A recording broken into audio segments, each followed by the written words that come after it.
Welcome to the Smoking Word. What's up, everybody? The Smoking Word podcast is back coming at you and always brought to you by CasaDeRock.com. You know what's up, everybody. That's my merch store. If you want to support the show, go cop some merch. You know the deal. To celebrate 2021, I made all t-shirts $21 for the rest of the year. So we got shorts, we got some t-shirts, we got a bunch of shit there. We actually got, if you were there this last weekend in New York or Rhode Island, I had a new NYHC 2021 print available. And whatever was left from that run, we got up on the store. So get that shit before it runs out. And everybody out there, to all my patrons out there, mad love, mad shout out to everybody out there. And for everybody out there who don't know what the Patreon is, I know that you're a lot of dinosaurs out there, and I know you don't want to hear this shit. I used to fucking fast forward through this shit too, but listen, this is how you keep this shit rolling. Patreon is a way you can invest in the show. Basically, if you like what you're hearing, if you want to keep me killing time with you, you can support the show by investing in the show. There's 4 tiers, basically $2 tier, $5 tier, and so on. We offer exclusive shit on every tier, and basically everything goes back in the podcast to make shit happen. So, you know, everybody who's already jumped along and joined the family, yo, mad love to all of you, and everybody who hasn't yet, be about it. And if you don't got a job and you're a bum, well, you can't be that much of a bum because you listen to this shit, so you got a fucking computer or a phone. At least you got to go and subscribe, hit those like buttons and fast forward it. If not fast forward, but you got to forward this shit and pass it around. It ain't all about money always, but you got to spread the word. And make sure you follow me at Hoya Rock 357 on Instagram. And also, you got to add the Smoking Word podcast on Instagram. You can write us if you have any questions, if you have want to shout us out, if you want to talk some shit. If you want to get threatened or something, you don't got to do Cameo for that. You could just hit us on there and I'll give it to you for free. So on the Spoken Word podcast on Instagram. And I want to give a big shout out to Carlos João Calves, Calves. This is my bro. If this is you, Carlos from Portugal, one love. And to my bro, Frankie, if this is you, Frankie S., I love you. Chester, Kate Reddy, what's up? Joanna, Kareen. What's up? Rev up, Kareem. Jay Reason. You know what's up. Diablo's Den in the building. Scott Soledad. What's up? Possessed of Loss. What's up? Jake Richards. Sounds of Resistance. Nick Lucchese. Thomas Frenchie. Welcome to the Smoking Word family and everybody else in my Patreon planet. One love. And to celebrate this show, who better than to get my brother from a crown of thorn mother, Mike Dijan, Astoria's finest. Now let's set this shit off. Mikey, what up? Welcome to the Smoking Word. Yeah, Astoria in the motherfucking house. Man, you know what's up. You know what's up. And that's funny that actually, and all jokes aside, I literally had to call my son. I get flustered with this shit. And I was like, Jay, come over here. I can't get the microphone. And then he's like, just comes. And then like 30 seconds later, he hits a button and here we go. Exactly. She does this all the time. So I'm like a Neanderthal when it comes to shit like this. So I know. She planned on going out. I was like, only until you help me out with this shit. Because like, I don't know what I'm doing. So. Oh, hell yeah. I do that same shit with my son. I say, listen, just be on standby till this shit is rolling. Then you can do whatever you want. Fucking Minecraft or whatever bullshit. Exactly. But what's up? Good. Listen, I'm still floating. I'm on another planet. You know, I'm reborn. I'm rejuvenated. I don't know what's the word. Just it's from everything. You know, like I was gonna say, the last time I saw you was at the park, right? Yeah. No, you at the park, right? No, the next day. No, I saw you in Brooklyn the next day. All right, I saw you the next day, but the first time I saw you in a bit was at the park. Actually, I caught you guys in the park but I was watching from afar. Yeah. And I didn't really get close. I didn't get close enough to the stage to say what's up. So I made it a point to like go out to Brooklyn because because you were in, I said to myself, I was like, yo, this dude like went through all this work to come up and play. I haven't seen him, since before all this started. We were just running into each other on the road. And I was like, I got to go see him because he's in the hood and he's like playing, and like it really helped me like feel normal again, just to connect with my friends, with my brothers, to get to see you guys play because you always kill it. And same. I feel rejuvenated. Absolutely. Yeah, and that's what it was. I was confused because I know I saw you one day and I mix it. I see you. I feel like that I see you every day when I see you. So I forget which day was which, and wherever it was. And I'm glad you were there. I tell everybody, if you were there or not there, even if you were there spiritually, even I was like, you felt some type of way because it's unexplainable. And again, I tell people the show was the cherry on the top. The actual playing, it was more about everything else. You know what I mean? Like, yeah, absolutely. It's for me, it felt like some sort of weight lifted off my shoulders, some sort of lifting of oppression that I think everyone felt. Being you get told what to do for a year, and you finally get to do something that you want to do. It's like almost getting let out of jail, or in some sense. So like exactly. Well, obviously, not everybody's feeling that type of way as we see. Which is listen. Like with all this stupid shit going on. Listen, like you said, you were watching from a distance. I know a lot of people that didn't even go because they didn't feel safe because they have family members with ailments, but they were like, yo, go kill it. And I'm like, hell yeah. Believe me, nobody, I'm not no anti or pro anything. I'm pro doing whatever the fuck Hoya Rock wants to do. That's what I am. Exactly. And I got all my people's back. I just want the love from all my people to do what we do. And you know what I mean? And for the most part, that's what we got. I had people say, like, I don't feel comfortable going because of blah, blah, blah. Kill it. I was like, hell yeah. I had people saying, yo, fuck the mask. Whatever. Yo, come, you're all welcome. I had people say, I'm only going to wear a mask. Good, you're welcome. This shit was everybody's day. It was everybody's day. Sure. And I think, what I saw when I was there were people respecting other people's boundaries at the event. You know what I mean? So like I went there masked up because, I have a mom, I take care of my mom, and, she has, some pre-existing conditions, and she hasn't seen my face, without the mask on since this started because, I feel responsible because I take care of her. So I wanted to go to the show. I came masked up.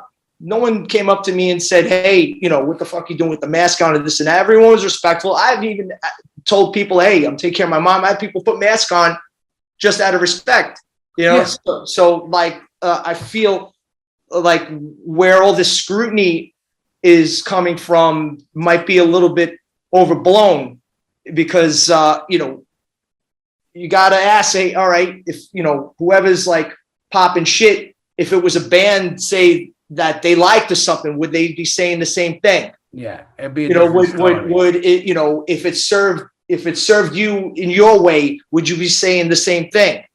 You know what I mean? If you were there and you experienced what we experienced, would you be saying the same thing? So it's something that do people have a right to have an opinion about what happened? Yes.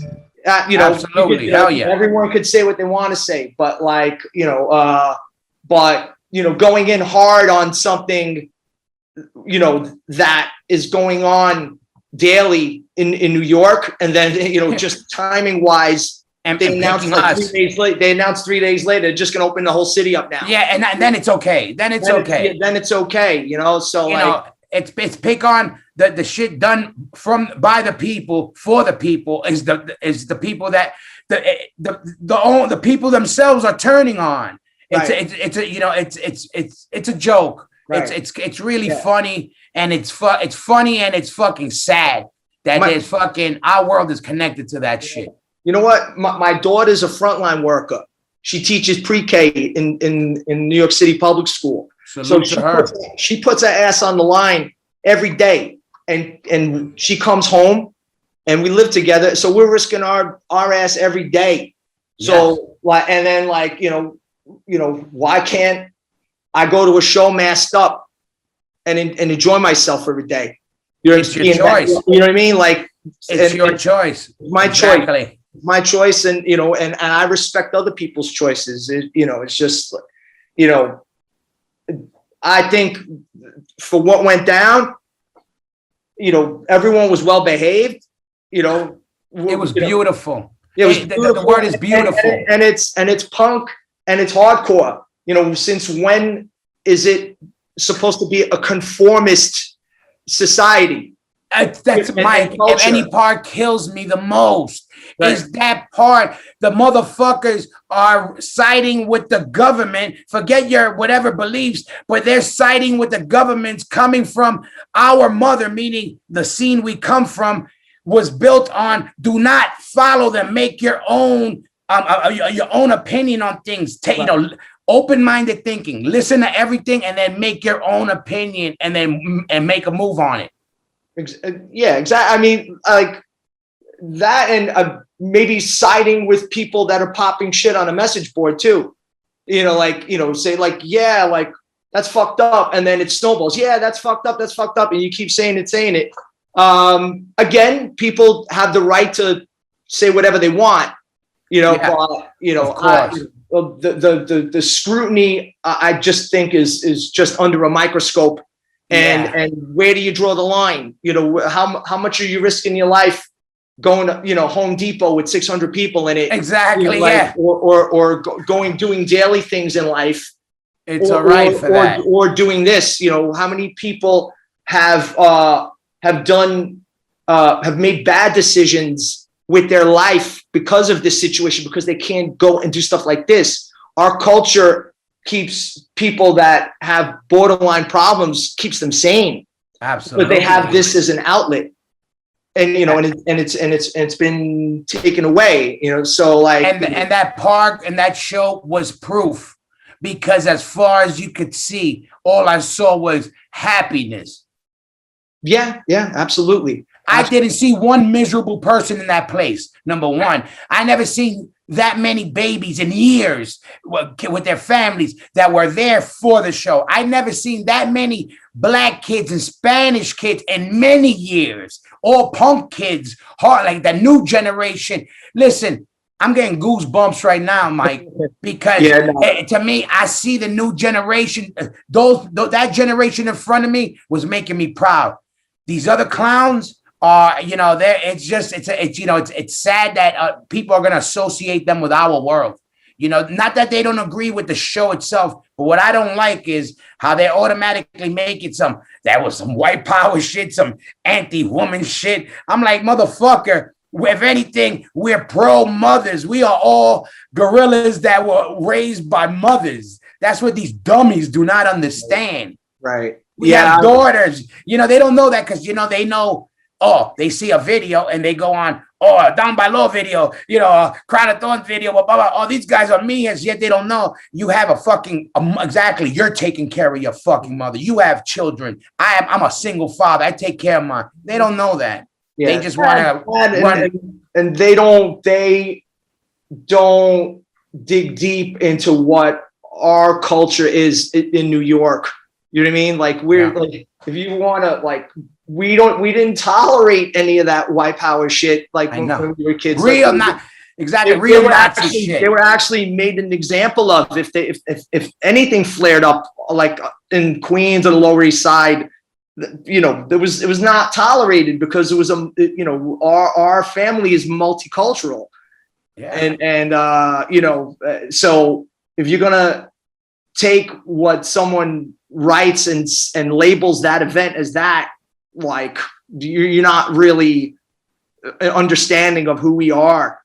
Yeah, you know? and it's crazy, and exactly. It was like, you know, again, I don't harp on it as much as it is. I'm still on the the beauty of it. Yeah, on the beauty of it, like we did, meaning everybody there, everybody who supported, even like again, spiritually or in the flesh.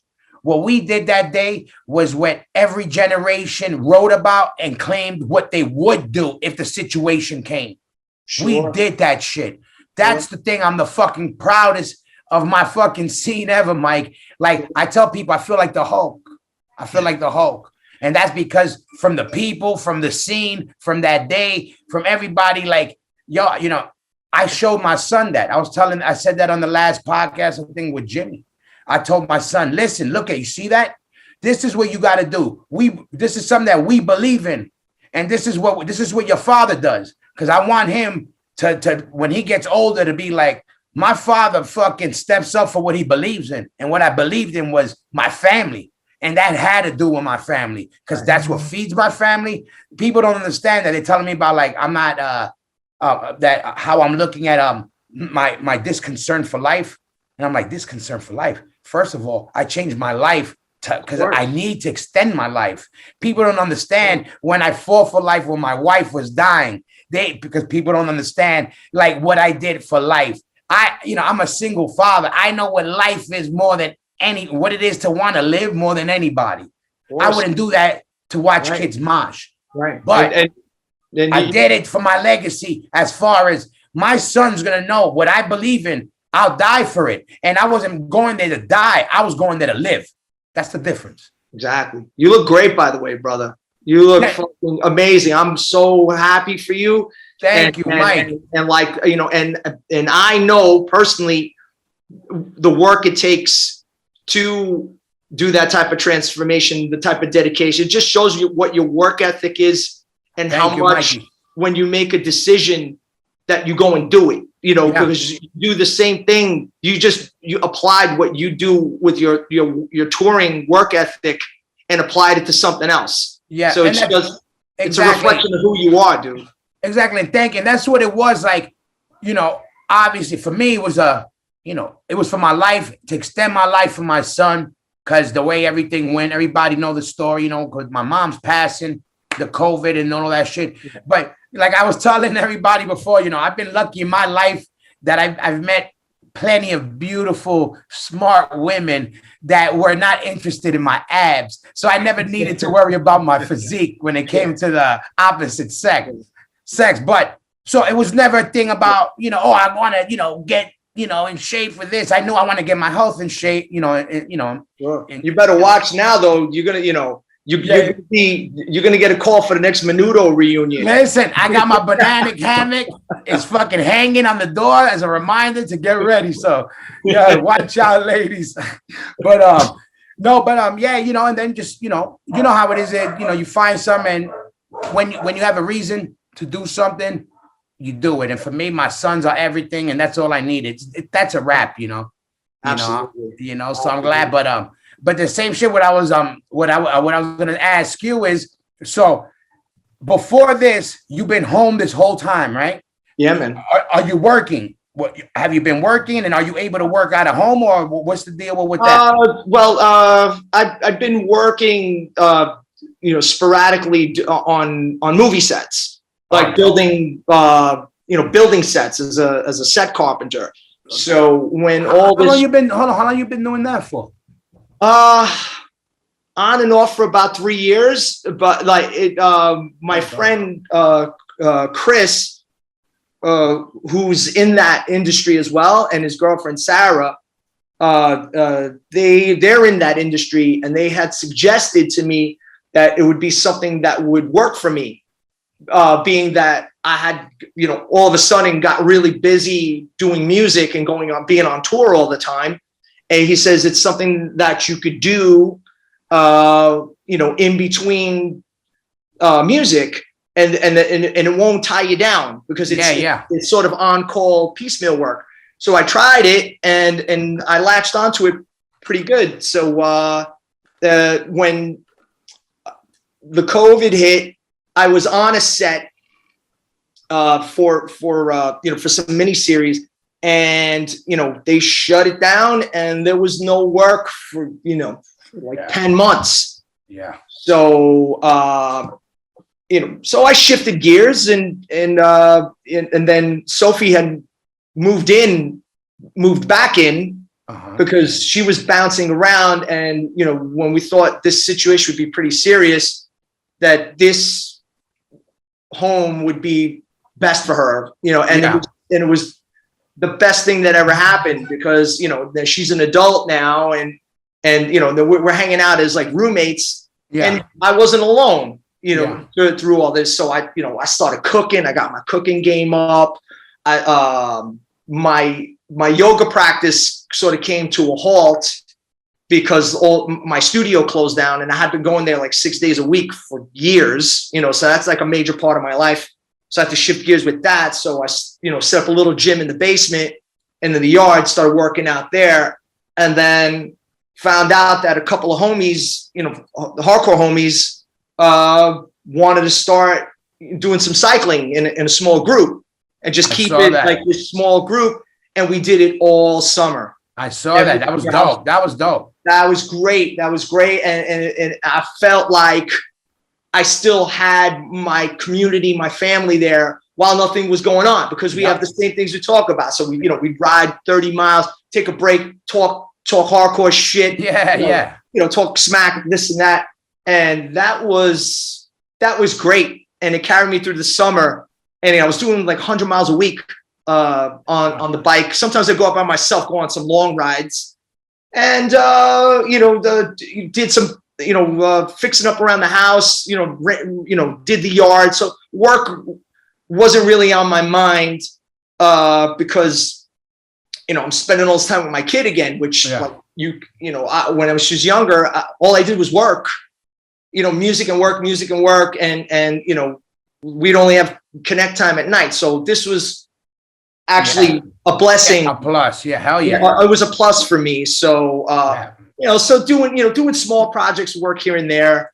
As far as like music, I was able to compile a bunch of music until, I felt that the routine was the same every day, where like, when you're out there doing life and you could come home and whatever comes out of you writing wise, it's just a reflection of your life experiences, but just became just too regular, too routine. Yeah. So, I wrote what I needed to write. And then, once things start happening out there again, I think, I'll have a, better writing experience. Yeah. People don't understand that, that's what it is. Fucking, putting your body and your brain through, shock in ways. That's what stimulates fucking ideas. Absolutely. Like going through shit, because same thing happened with me. I was on the road. I was on, I got a lot of music stacked up,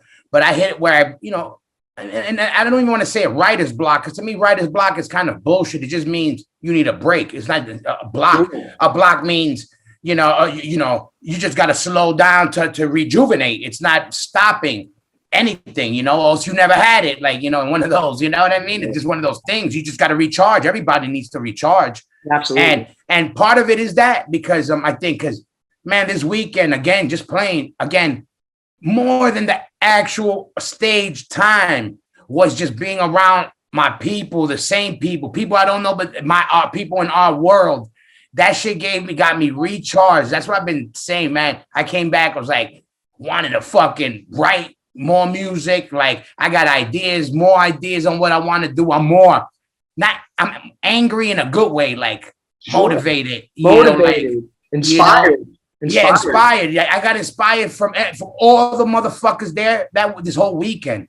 And that's like not even no joke and no corny shit. All those motherfuckers there inspired me like what Luke Rhoda used to only do to me. Now I had like thousands of people that made me feel like that this weekend, because I was like, dude, that shit made me. I was showing my son, like grabbing him, like, look, see those people? That's where we come from. That's what you were made out of. Like, and that's what, that's what we built on. That's what I'm showing you how to, how you're going to walk your life, and I'm like, forget about it. I'm like, man, go figure. We just some kids from Queens. You know what I mean? Yeah, everybody, absolutely. meaning all of us. I feel fortunate to have this family and where I felt like I told you before, like I didn't want to pick up the guitar because life became too routine. Man, after that weekend, I wanted to come home and just started fucking banging on that. I know. And like, you need stimulation. Yes. To have ideas and get inspired and like, before all this happened, I mean, either I'd be playing a show or I'd be going to shows on the regular, because I like to, if there's a young band in town people talk about, I go. Yeah, my boys are in town and they're playing, I go. If there's something new I haven't heard before, I go. And then, I come home, play, and the ideas flow. So yeah, definitely, Let me ask you this. So when you were playing, what were you playing more? Were you playing guitar or bass? Because you started playing more bass lately. I actually was playing more bass because of the 2 years that I was playing bass.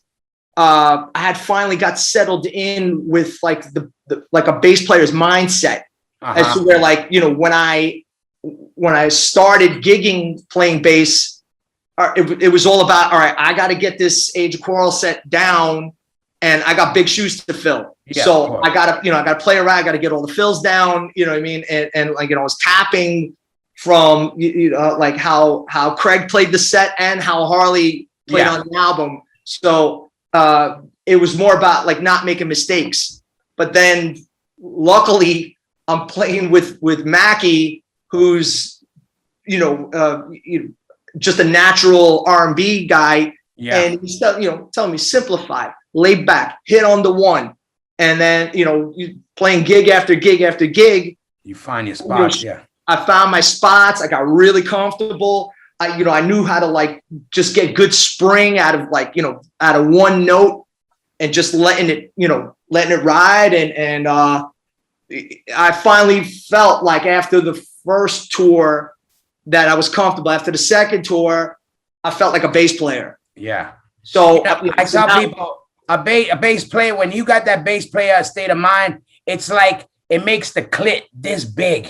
Like it's just that big, it's just you just sink in, you can just tie it, just your head in it and it just sinks in. It's just right. You could feel like you could flick it and you want.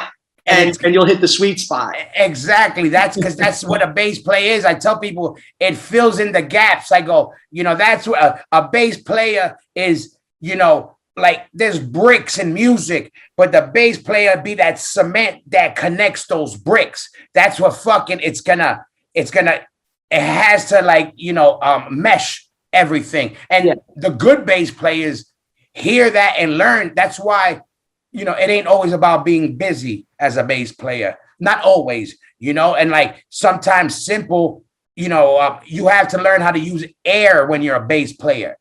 If you're a good bass player, you learn, people say resignation or whatever the word is I can't pronounce. But to me, is the air. Let the ship breathe.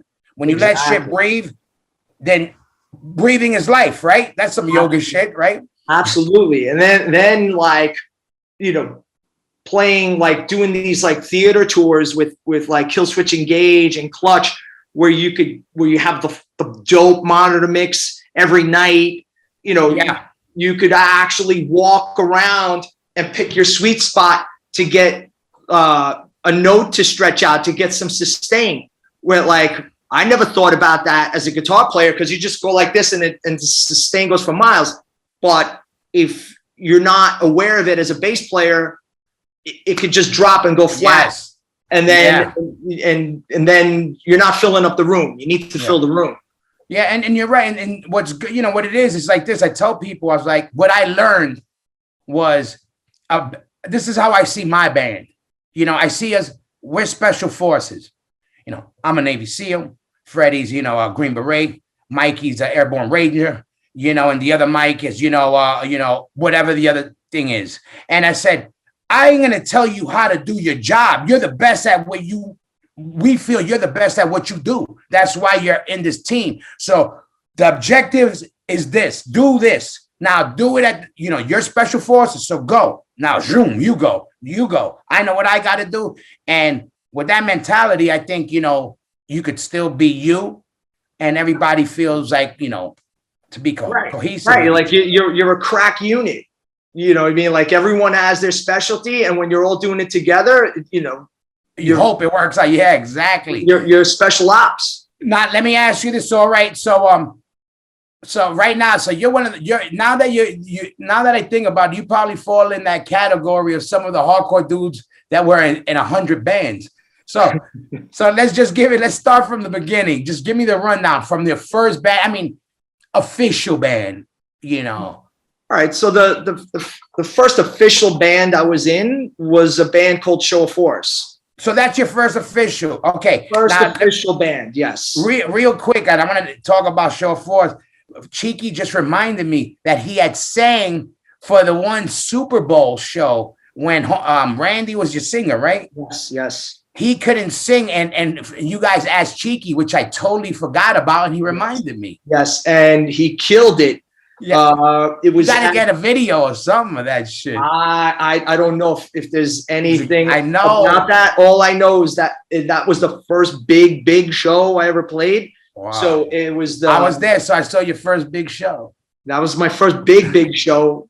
It was at the Studio 54 Ritz. Yes. And we didn't go on first. We went on second or third or something. And so the place was freaking packed. They had a good crowd, I remember. Had a good crowd, and Cheeky came out in his long ass leather trench coat. Yeah. With a 40 in his hand in a fucking paper bag, like he was still in the street.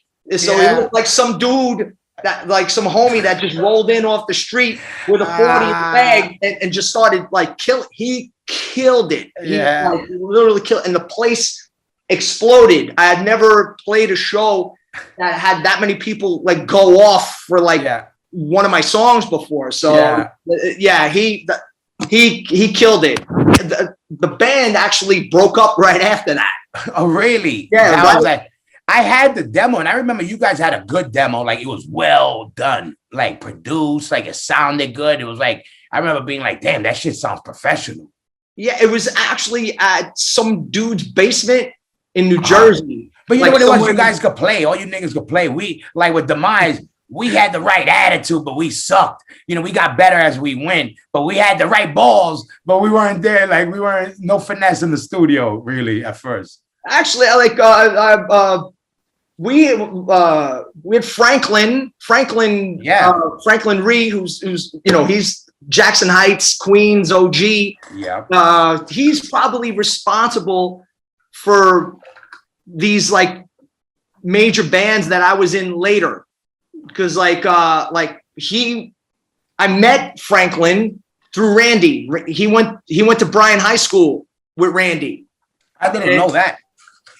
Yeah. So Randy was going to high school. Brian, I was already out of high school at the time. And Randy was like, yo, I got this dude, this bass player dude, this Asian dude. He's got this Voivod haircut. He's got long hair. He got one side of it shaved. He goes, let's try him out. So coincidentally, he knew Dimmy as well. So and Franklin recruited Dimmy to be in the band because they did some other band together. Some high school metal band or something. Hold on one second. Dimmy was in Show of Force? No. Oh, you know what? No, I'm getting it all confused now. Yeah. Okay. No. He wasn't. You bugging me out. I'm sort of jumping ahead. I'm sorry. All right, you bugged me out. Yeah. Thank you for correcting me. So he was not. Dimmy wasn't in Show. Dimmy was probably 12 years old when I was in Show of Force. So I have that all wrong. I apologize. So Randy recruited Franklin. Got you. And then when Show of Force had sort of ended and broken up, we didn't do anything past 2 demos. We did a demo at Don Fury. Uh-huh. And we did another demo at this place in New Jersey that Franklin had did a demo with another band. And, so I didn't, 6 months had passed by. and Franklin saw a flyer at Venus Records on St. Mark's Place. Venus, I forgot about Venus. Yeah, that you had like go up the steps. Yeah, like like mom and pop vinyl shop. And he saw a flyer on the corkboard that said Breakdown was looking for a guitar player. And it had like, it was handwritten, and it had a bunch of phone numbers attached to the bottom where you could just tear one off. Yeah. So Franklin tore the whole flyer off the wall so no one else would call.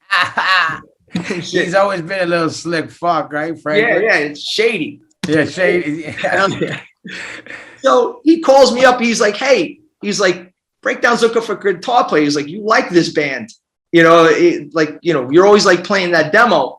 And I was like, yeah. He's like, you should try out for them. Being like, we ain't got nothing going on right now. So AJ Novello, who I grew up with in the neighborhood over here. Shout out to AJ. I want to get AJ on this shit, but I think he'd be hiding from motherfuckers. Yeah, he's sort of recluse with stuff like this. But you let him know. Let him know. Say Hoya Rock wants to reach out, because also, Leeway's that's part of my DNA.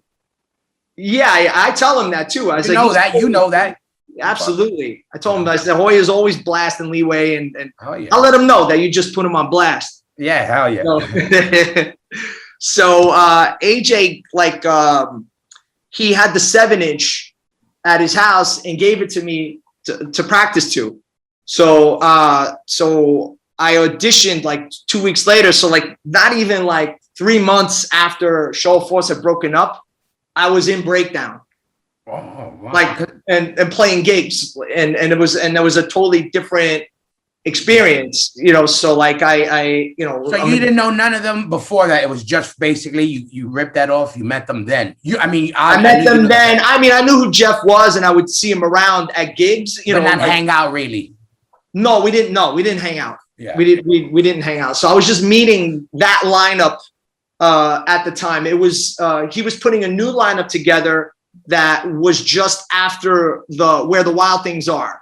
Okay, so who was the real lineup you were coming into? The lineup when I came in, It was myself. It was Rob DeFrosia from Lethal Aggression on second guitar, and Larry Suzy from Sub-Zero. Yep. And on drums, it was this guy Joe Farley, who was Rob DeFrosia's friend from New Jersey. And he was an awesome dude, good drummer, solid rock metal drummer. Yeah. And he was perfect for what we were doing. Yeah. And no doubt 2 weeks later, and this was about a month before my daughter was born, I played my first show with Breakdown in Connecticut with Leeway at this place called the Monkey Bar. And this place was packed. Leeway was like huge at the time. This was like late 1990, early 91. And, it's a completely different experience. I went from, playing in a sort of a new band, to going and playing a band that has like a big following, and like you're playing this, someone else's songs, but everyone's going off to it. Yeah. I was like, yo, this is fucking great. And our personalities in the band we were all different types of people, but we all meshed well together because we had this like no nonsense, don't take any shit kind of attitude. All of us did in a different way. And it translated live. So, kids would go off, we would go off even harder. And then it's crazy that I'd say like I was in an unknown band, and I go into this known band who's only been around for 2 years. Yeah, yeah, I know what you mean. It's nuts. It's kind of weird, But I saw you a lot when you were a Breakdown. Remember, I would see a lot of Breakdown shows because I remember you being in Breakdown like it's forever. Like kind of felt like, and I remember seeing you like going specifically to Breakdown shows and some of these. I remember one time specifically, it wasn't even a regular club in Manhattan somewhere. And you guys had it. I just remember like hanging out, and I was like, I went to see you guys because again, Breakdown was one of my favorite bands too. And then you were playing with them, so I was like, oh, it was wild because like you and I, we started our first bands together at the same time. Like the Rise and Show Force happened like simultaneously together. Exactly. So, we were both young kids, like coming up together. Exactly. You were doing, you were in Astoria and we were in Jackson Heights, Corona, and we were doing the same thing because it was the same. Some of the guys even knew each other and came up together, and both bands were coming up together, and then basically the same kind of band in the next neighborhood. Exactly. And it'd be odd because it almost until we knew each other, Jackson Heights was like a world away. It wasn't a neighborhood away. It like we didn't know that there were these like dope dudes that could play. There was like these ringers in Jackson Heights, like Rob Buckley. Yeah. Later on. Yeah, of course. A lot of guys later. Yeah. In general. Yeah. I didn't know, I didn't know Isaac grew up in Jackson Heights. You know what I mean? Yeah. Like, so when we finally sort of all met each other, our neighborhoods became intertwined. Yeah. So the Astoria dudes before that just jammed with Astoria guys. Yeah, exactly. Right. But like when I was like, yo, like I got Franklin and Hector. Hector.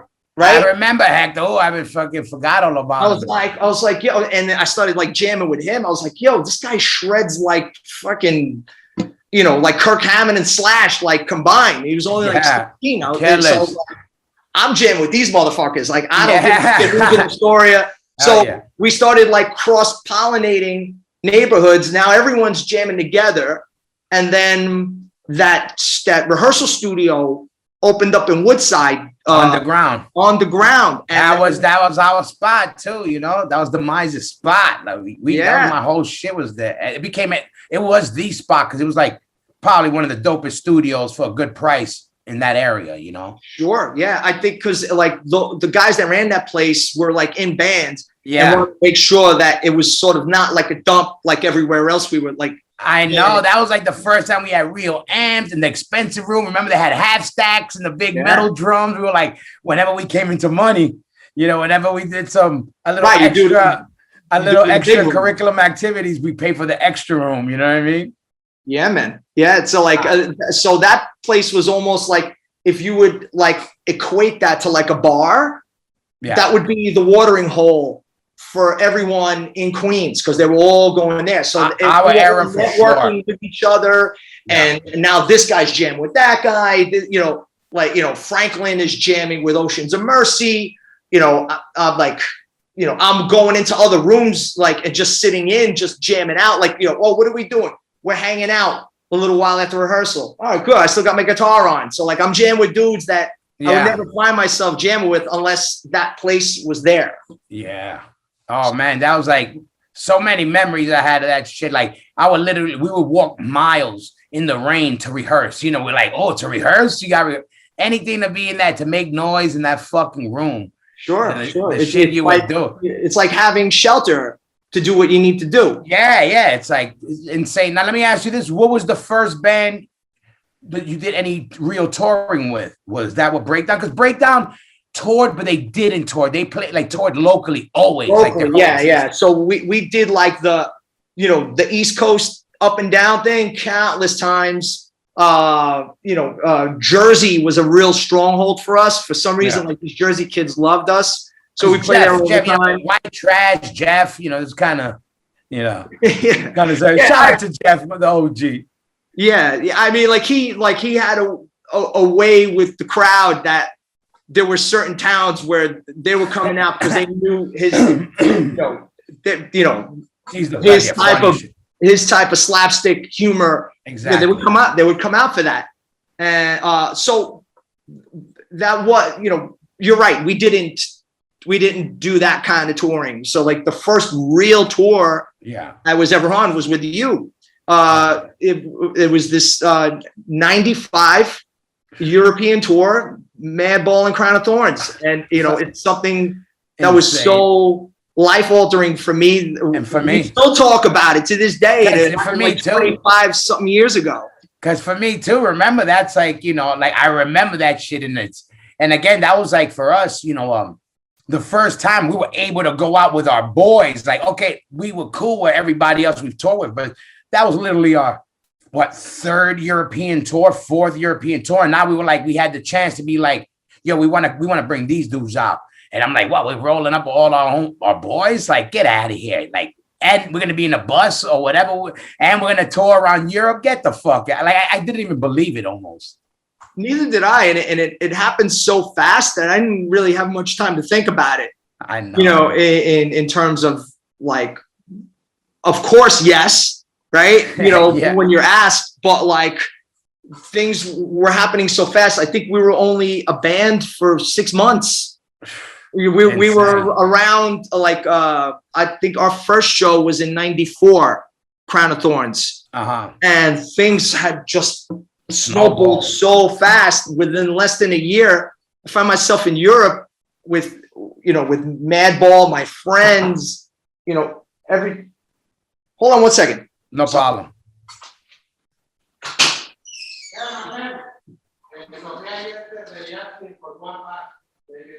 Okay, thank you, Miguel. Gracias. Yeah, Miguel. Let him know, Miguel. Sorry about that. Nah, it's all good. Like, neighbor knocked on the door. I didn't want to be rude. He heard me talking. And I know you ain't rude, and I ain't rude either. So we got to let Miguel get it in. All right, thank you. So, to rewind a little bit, like, we were talking about, Franklin sort of being the catalyst of like just getting me into bands. He had called me up and said, I'm at a jam at Underground Studios, and I'm here with Isaac. And you were like, oh, what? You were like, I knew Isaac because I would see him in passing because he was actually like auditioning to play bass with Chrysoplin. And I would see him coming in with a bass and he would say, what's up, so we knew each other, but apparently Danny wanted to start a new band. So he set up a room for like 5 hours at Underground and started auditioning guitar players. But instead of getting them in, this guy for 2 hours, this guy for 2 hours, he had all of them come at the same time. So there was like 5 dudes plugged in, like all staring at each other. So Franklin went to Franklin is like, what the fuck is this shit? So Franklin went to a payphone and called me up. He's like, I'm at this jam right now and I'm not enjoying this. He's like, can you come down and like just jam with me, so I could sort of salvage this whatever's going on here. I was like, yeah. So I didn't know what I was walking into. Oh, so I walk in and I see like 5 dudes plugged in and all this like different noise going on. And your drummer, Jeer, was jamming in this jam. My singer, Jeer. Jeer wasn't even my drummer. Jeer was my singer. In Demise? Yes. He always wanted to be a drummer. He was never a real drummer. Really? Yes. Wow. That's amazing. How did Cheeky be the singer and Jeer not the singer? Because Jeer was the original singer, but Jeer was he had that typical singer syndrome where he didn't want to show up for rehearsals and or show up late and whatever. So Cheek, we always had people hanging out. So we would jam and we already had the talks. We want to be a real band. And basically Jeer was slacking. Cheeky was in the studio one day and Cheeky we knew he had bands in the past, but Cheeky was there and we're like, yo, grab the mic. Fuck it. Just sing the song. So he started singing. And then that day, Jeer walked in the room. Oh, shit. And then I think he got the hint. And then basically Jeer, I think, was moving on. He was going to go to school afterwards or whatever. Right. And then basically Cheeky just kind of, maybe. Right. But Jeer always wanted to play drums, but was never a drummer. Right. So if he was there that day, that's amazing that he was drumming on that session. He was the guy that was behind the kit when I walked in the room. Poor you and poor Franklin.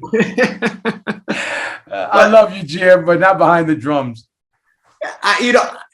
It wasn't even him. It was just like this whole mishmash of noise and whatnot. So I plugged in and I just started toying around, but when I started toying around, I think everyone just turned around in the room and be like, what the fuck is this guy playing? Because I was like just playing some like off the wall shit that just popped into my head, because it was supposed to be a jam.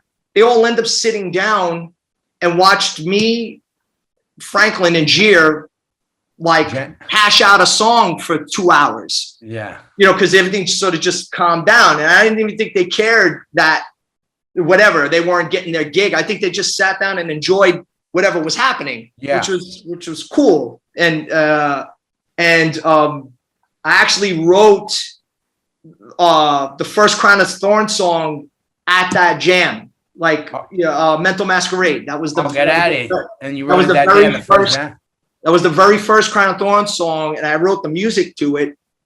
And I was happy that I just put a song together and we got it done, and and I was going home. So Danny was sitting there watching it, and he was all excited. He's like, "Yo, I'll see you next week." And I was just like, "All right," So that's actually that was the formation of the band right then and there. And how you corrected me before, that's when Franklin brought Dimmy in, because he had played with him in high school. And so we went from jamming at Underground to Dimmy's basement in Astoria, because it was close to my house, and Dimmy's mother let him set up a kit down there and let us play, which is fucking awesome. And I kind of wrote the whole EP in his basement in like 2 weeks, because it was just a completely different energy. And whatever was going on in my life, whatever mood I was in, the ideas were flowing. And because I was jamming with this kid who had so much positive energy, and Franklin was just sitting there like watching everything I was playing, was like just writing bass lines around it. And I felt free to sort of just write anything I wanted. That there was no plan to sound like this band or that band. And I had accidentally stumbled on like writing something melodic and have it go into heavy, like, some sort of breakdown, like where you could just really dance hard to it. And that sort of became the formula of Crown of Thorns, where we could just swoon in and out of melodic parts, sort of like throwing jabs, and then hitting with something heavy out of nowhere. And we could write a minute and a half song. We could write a 4-minute song, and it all sort of gelled together. And so Danny was super excited, and when he wrote the lyrics to Mental Masquerade, and it was sort of much deeper than like, say, like an atypical hardcore song, because he had been going through a lot of things in his life at the time. So if you lyrically listen to Crown of Thorns, most of them are love songs. Most of them like experiences, heartbreak experiences, with him and girls, and like telling stories, telling comic book stories, like Juggernaut is a comic book story. We have No Remorse is about like the usual suspects, like the Kaiser Sosa thing. So like he, I think he tapped from Eddie Sutton, because Eddie Sutton would write songs about movie stars and like, movie characters, and, just do, not so much, like, we'd be used to, like street lyrics, you know what I mean? Shit that happens to you, like altercations in the street. He had themes to some, a lot. He had themes, and I was just like, wow, I really like this, so like, when we came out and started playing gigs, we looked and sounded just like some like freak thing, all meshed together, and sort of gained a following really quick. And like I said, from our first show to being on tour with you guys was like 6 to 8 months. And what happened with Franklin? Because we had this kid on bass when you came to Europe. You had what was his name? Steve. Steve Yeah. O'Brien was Steve our bass player in Europe because Franklin had left the band to go play with 108. Okay, so he left that, and that's when Steve jumped in and joined the band for that Correct. tour, right? Correct. Yes. And you remember how I don't remember how long, but was that a long tour? That Europe tour we did, it was a long one, right? It was more, much longer than like say European tours now. Yeah, it was like at least 4 or 5 weeks, right? 5 weeks. It was over 5 weeks, over 30 shows. Crazy. I remember that shit just going. I just remember going through like stages of like, you know, from cold to hot and like cold and just hot and like. Hell yeah. We were on that Beat the Street bus. This was like a jet black bus. It was like a converted city bus with no air conditioning. And you and I slept in the lounge because we didn't fit in. I'm tall, and you and I didn't fit in a bunk. It was too hot, and we slept in the lounge together. And these motherfuckers were hanging their laundry right over us. And we'd wake up, you got fucking dripping laundry fucking from all the time. Remember that shit? We'd wake up, throw that shit all over the place, like motherfuckers. Yeah, and like, you know, like luckily I had some hand skills because we wrecked the bus a couple times. You know, like the driver, like, you know, knew that I could fix things, so I would, you know, if someone wrecked a table or I'd be there with a power drill in the morning fixing shit, so we didn't get like thrown off our own tour. Yeah, that was the best. Oh. Yeah, it was such it was such a life altering, eye opening experience for me. I knew then and there I'd be doing this for the rest of my life. Yeah, like that. I just knew because it was such an epic time. It going country to country with my friends. Yeah, you know, having people that never seen you play before because we were brand new bands. Our first European tour, we had a release that was 2 weeks old. No one knew who we were. Like we were hitting like B markets where no one would go. Like, you know, we would go to Portugal, we'd go to Italy, we'd go to Poland, everywhere. Go everywhere. Like, you know, playing in these youth centers, and these kids were starving for music. So like, you know, you hit the first chord and this, you know, small room, 400, whatever is fucking going off. It's a powerful feeling. Insane to use yourself as a transmitter of energy to have people have that type of reaction. So like I especially that tour, and there's a moment that you always be a part of in my life, because I remember the fucking visual. And not only that, one, it was an amazing feeling for me as a dude in a band to have that moment and all that. But more than that, I'm glad that my friends were there to live it with me, was when we were doing the signing and all those people bum rushed us. And I remember you holding the crowd back and you were like, run, Hoya, go. And we had to run. And we were like, what the fuck is happening? I was like, yo, I felt like the Beatles. Remember that shit? Yeah. We're all we kept saying was, so what happened was they set up a signing.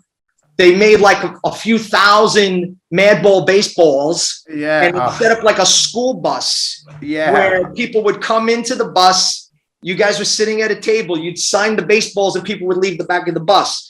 So we're doing that for a while, and we were looking at each other, like kind of just like chuckling. We were going, "Yo, this is some fantasy shit." I remember that. Like we were just. It was almost uncomfortable. It was very. We were like, "What is this? Us?" And I remember because specifically, we were like, "Yo, come, Mike, with us," and you were chilling with us, and we were like looking and laughing, like, "Get out of here!" Like, really? Like they want this? Yeah, like if we were if we were in the neighborhood doing that. And like when you grew up, like, what the fuck? Get the fuck out of here! Get the fuck out of this! I know. So it finally had ended, and they were trying to like move the band back to the backstage area, and they had like a minivan like waiting.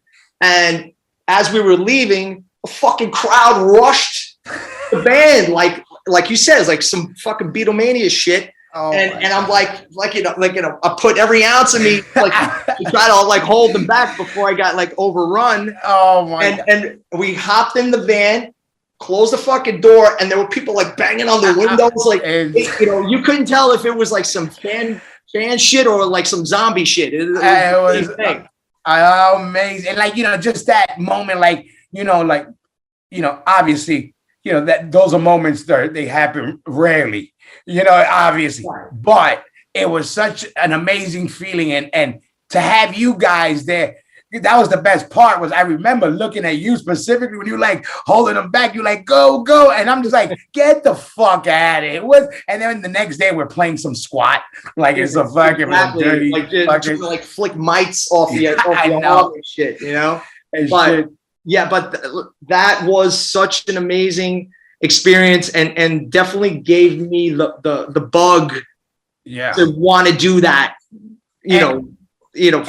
for the rest of my life, and the Crown of Thorns album, that was the first what's it, that had to be your first album in the studio, like recording, not a demo, but like, okay, I'm gonna go in the studio, I'm gonna record an album, like a real studio. Well, initially it was gonna be just a demo because like Bill Wilson from Blackout had approached us about doing an album, right? And he was like, all right, how about I pay for you guys to go and do a demo, to see what it sounds like, and then we'll take it from there, right? So he gives us $500 to go record this demo at this place called Rockaway Studios, right at Rockaway Beach, 116, over there. And the connection to that studio was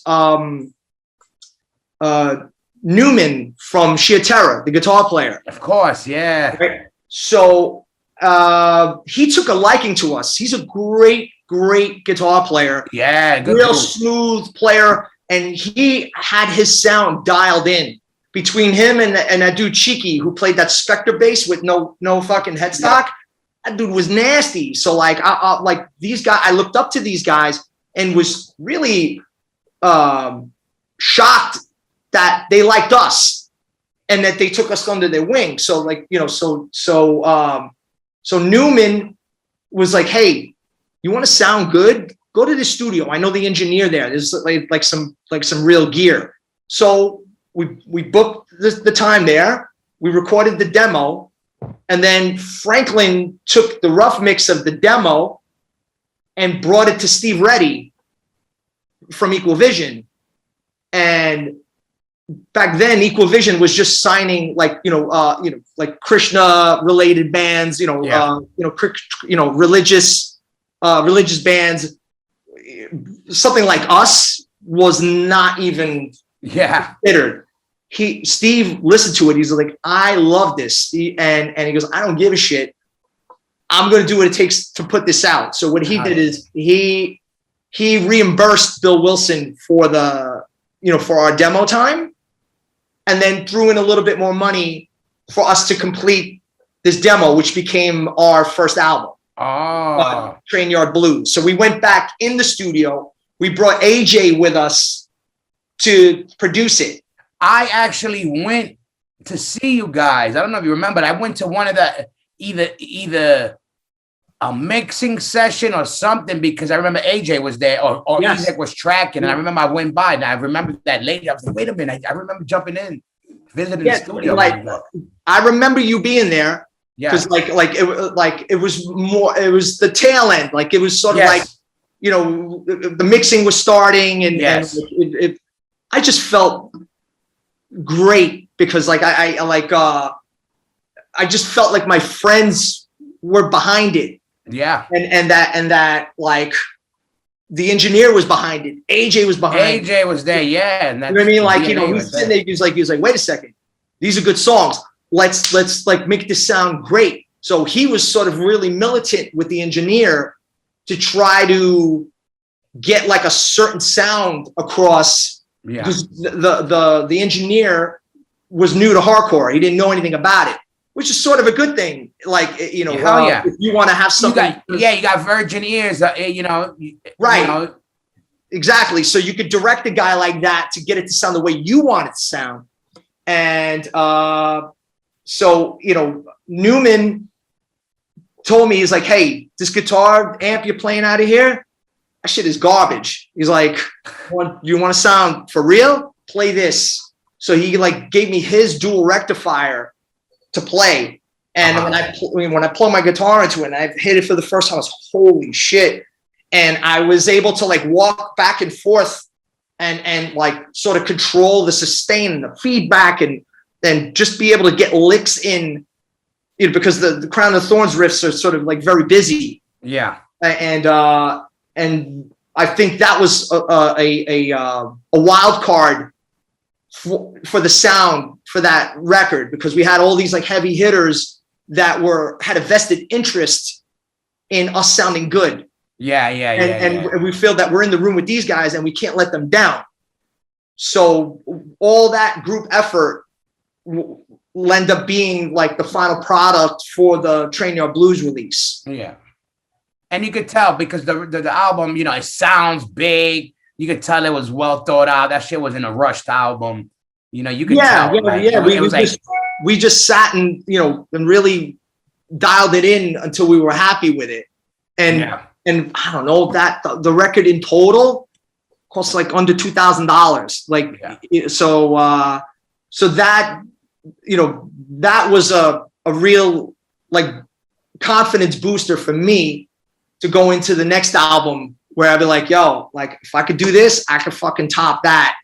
Yeah. And then we'll end up moving on to Profile Records and doing Mentally Vexed with them. And then we got bigger budget and, you know, fortunate enough to go to Normandy Sound and you know, have that experience. There, huh?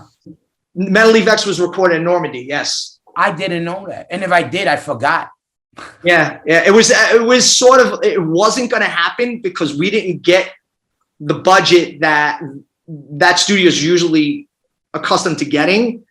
So, but we were like, you know what? I'll forfeit my publishing advance. I don't give a shit. I made Danny forfeit his public advance, you know, like something that if we were thinking about that now, we'd be like, hell fucking no. Yeah. No way would we do that. But we did it anyway. You invested in yourselves, you know. Yes. You backed it that much. Yes. Everyone like in the neighborhood was like, you know, saying Normandy is the shit. Everything that we heard coming out of that place just sounded amazing. Like, you know, like if you had a demo and then you went to go to play in Normandy, you sounded like a different band. Like if you listen to the Enforcer demo, you know, and then hear Born to Expire, it sounds like a different band. Oh, yeah. Like, you know, just the like the preparation involved in going to a serious studio transforms you as a band. So I was very grateful that we were able to make it work with the budget that we had to go in and Mentally Vexed and get that album. And then you did that. And then what I remember of a recording session that became kind of, you know, pretty funny, that's been passed around a bunch of times, was recording the 2 songs for Scarhead, the first 2 Scarhead songs. Oh my God. That's let me tell you, that's some of the greatest shit right there. In every way, from the story to that's another time I remember your face specifically looking at me. You were looking at me kind of funny because you were tripping on fucking mescaline, acid. Oh my! On song. We were on. Listen, Jimmy. For everybody, a quick recap who hasn't heard. Long story short, Scarhead was, you know, in typical Ezek fashion. You know, it's like a fucking whirlwind. Yo, we're going to the studio. We're gonna write these songs. Everybody, if you got an instrument, you're coming. You know, kind of thing. And we end up in a van, and Jimmy Gestapo had given Ezek a whole bunch of acid. It was, it was acid or something, mescal acid. And we're in the van, Bundy, a bunch of us. Obviously, you know, we're rolling like 10 of us to the recording studio. Yeah. And Ezek goes, yo, Jimmy gave me these hits of acid. So we all start taking them. But Ezek takes the whole place, the cellophane, and just like eats it and licks it. And that was like a lot. Long story short, we start tripping balls. Like we couldn't even talk. And somehow we found the studio. Yeah, I remember we got lost trying to find the studio. Oh, so you were in the car with us? I thought we met you there. No, we were together. We were together in the car going, right? And we were lost. We couldn't find a studio. And Bundy was with us as well, and he was tripping too. On the payphone, remember the payphone? Yeah. He like fucking, we're like trying to find this place, and Bundy's going, he's like, yo, fuck this recording shit. Let's go get some ice cream, because he's like tripping, right? And I was like, no, we got to. He goes, yo, fuck this record. Yo, go find me some ice cream, motherfucker. And then like, and we get there. And oh my god! And I sat on the. I remember me and you were sitting on the floor, and I'm trying to write the riffs for the first two Scarhead songs on the spot. And I'm staring at you. And you're staring at me. And I'm like, and like I'm looking at you. And I'm like trying to show you songs, and you look at me. You're like, you're a funny looking nigga. And like, listen. Because I don't know what you were tripping your balls off, so I don't know what the fuck I look like. I was bugging, and the best part was, so everybody out there, to the grave, I'm bass all day, but I play two strings, and I'm a gorilla bass player.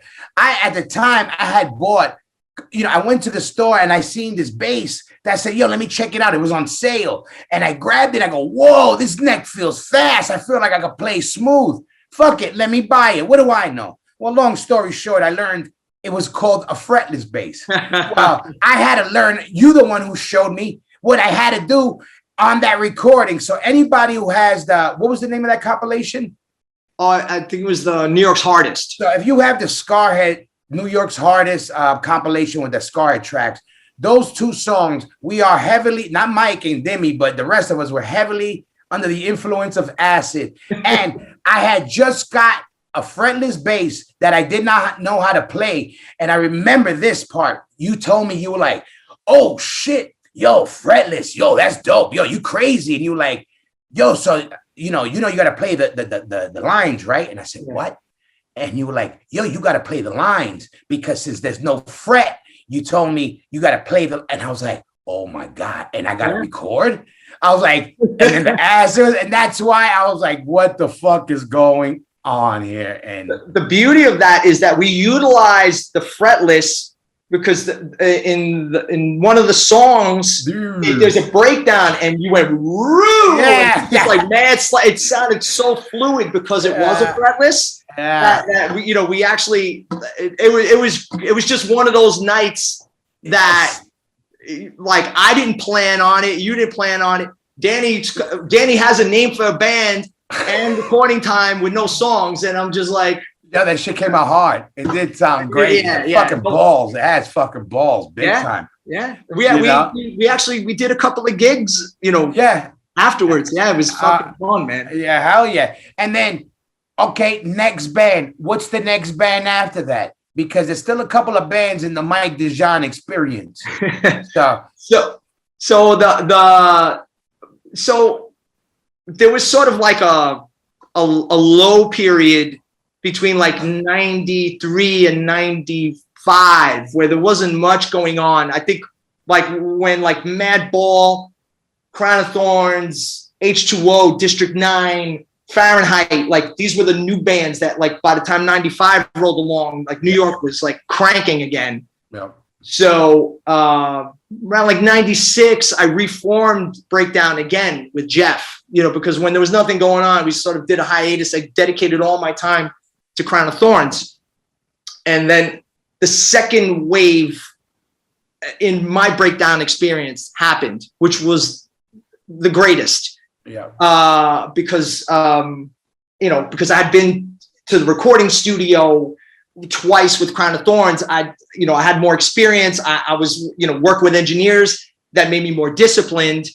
We went right in and wrote and recorded Blacklisted.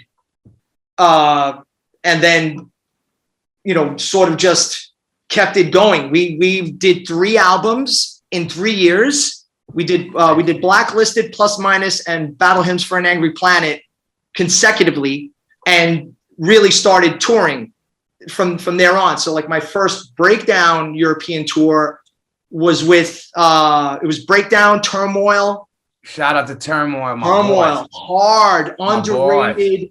completely underrated, tight, hard fucking band that I don't think much people got here, but in Europe, man, they were a monster out there. Yeah, blast with them. I think it was our second tour out there was a Madball Turmoil. Yeah. Shout out to the Turmoil. Yeah. Hi, shout out to Turmoil, Gulai, all of them. Yeah, man. And Rikers, it was Breakdown, Turmoil, Rikers. That was the pack. Shout out to Rikers. Shout out to all my Germans out there. You know, we have a lot of German followers of the Smokin' Word. So shout out to all my Deutsch people out there. Yeah. Danke Deutschland. Yeah. You know, so like you know, and that tour was another life changer for me because I gained a lifelong friend from that one tour, which is, you know, your fellow Bass Mafia, you know, member, you know, Chris Luft. Yes. So shout out to Chris Red. Yeah, man. Like you know, we sort of just clicked, you know, on that tour, and we always stayed in touch. And I've hung out with him more than some of the people in my zip code in the last 20 years, like all over the world. We vacation together. We, you know, whenever he's in New York, he stays at my house. My house is his house, and vice versa. You know, we hook up in LA. You know, they're Germans. They like to travel. Yeah. So like, shout out to Chris.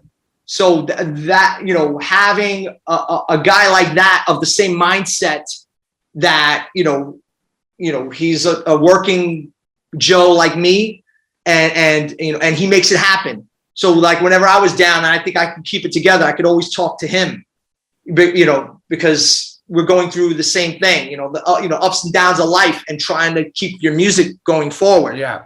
So and that was a crazy tour. Like I had to in the middle of that tour, I had to fly home for my daughter's communion because it was in the middle of the tour. I flew home. That's great. Did the communion, flew right back on tour the next day. But we were missing. I was going to miss 2 gigs. Bless you. And so AJ did the whole tour with us, so he could cover those two shows while I was gone. So we didn't have to cancel any shows. So it was a great experience and another learning experience to like my childhood friend who inspired me to play music, you know, because I looked up to him because like no one could play like him. Like, you know, AJ's the head field of New York hardcore. Yeah, man. No one had a quicker right hand or was more focused on like playing tight and picking and tight as. Yeah. And like, he's the head field of New York hardcore for sure. For sure. You know, and then there I am, you know, he's on one end of the stage. I'm on the other end. I'm playing with my childhood best friend and we're on tour together. Yeah. And like, you know, and that solidified, that's it. This is what I'm doing. Yeah. You know, in some way, shape or form, if I could play, I can't play. This is my family for life.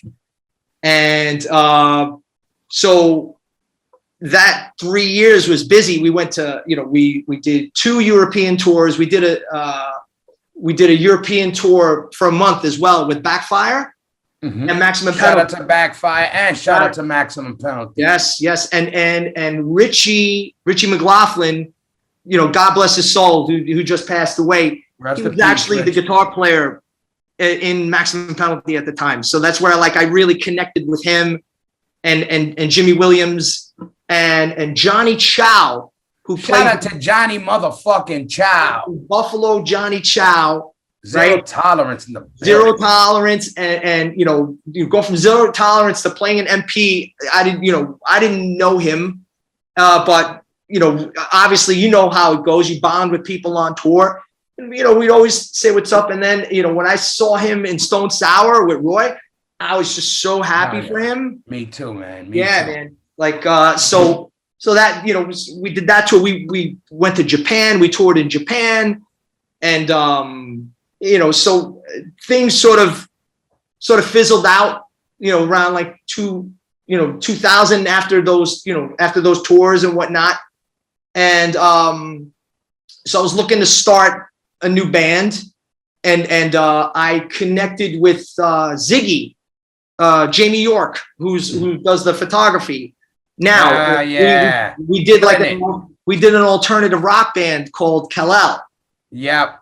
So it was I seen him. He posted a picture not too long ago, and I was like, "Oh shit!" Yeah, he looked like a fucking like a model and shit. Yeah, like you know, he had the dreads and like you know, we did like this professional photo shoot. Yeah. And like same deal. Like we were like playing gigs locally, and people started showing up like crazy. Like, but it was different. Like it wasn't slam dancing.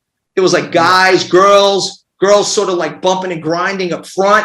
I was like, shit, I like this too. Yeah, I like that a lot. Yeah. So you know, like Maverick was like looking at us for a minute. You know what I mean?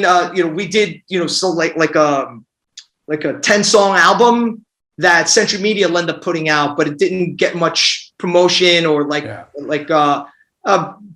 what they can, but it got sort of like torched in the reviews because it was a hardcore guy trying to do something else.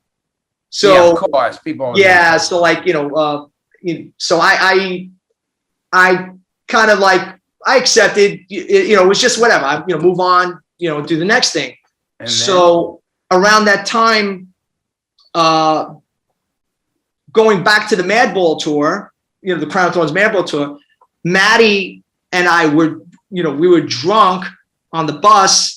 And like, you know, we were like, yeah, let's open a recording studio. That should be fucking dope. Blah, blah, blah. And we're like, yeah, let's fucking do it.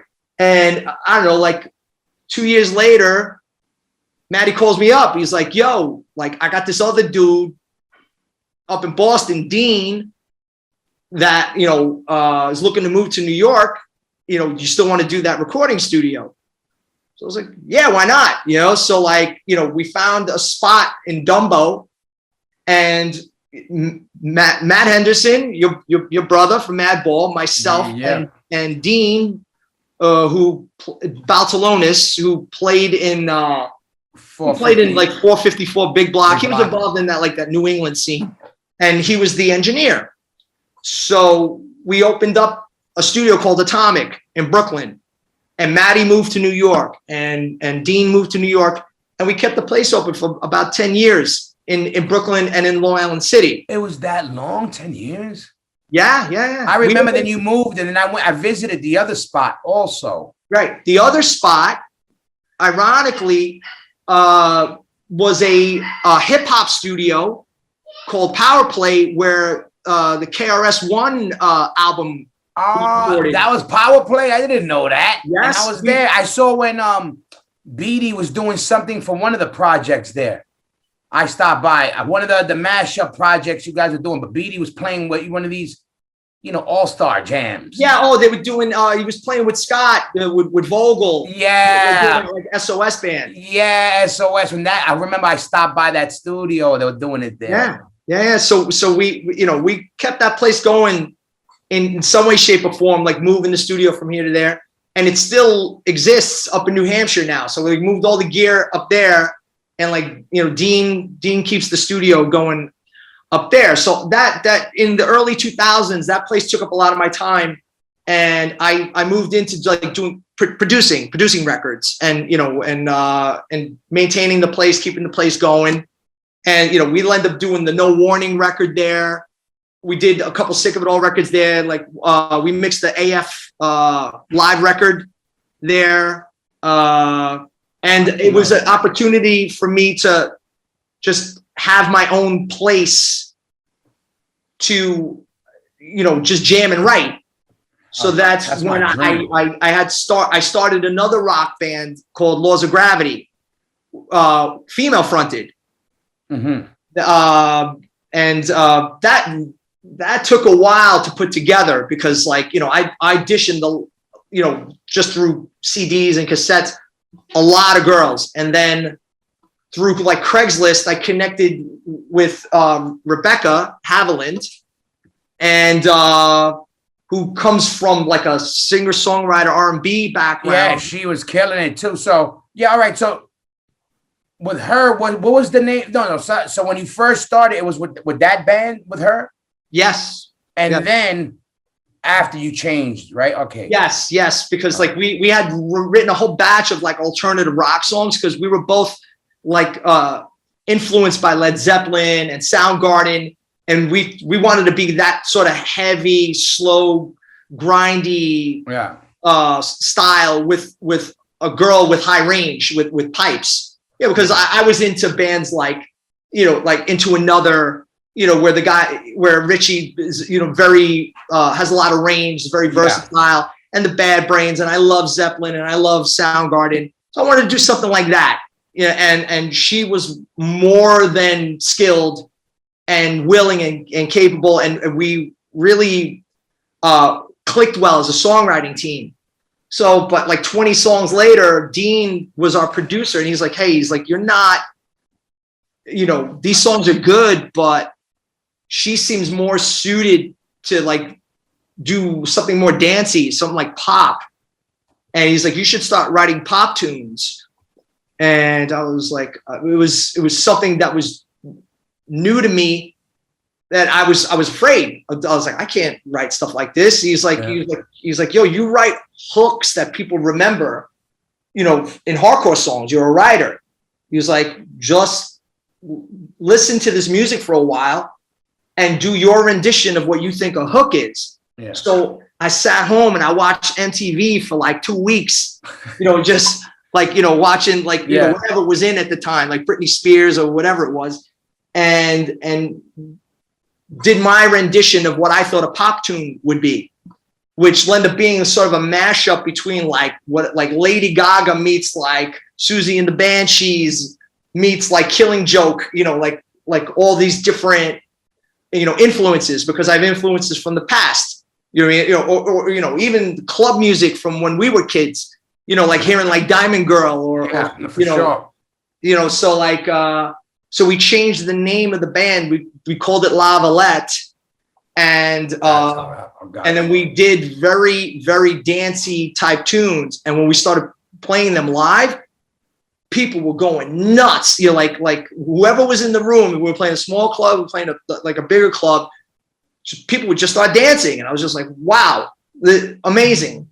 So, you know, so we were like,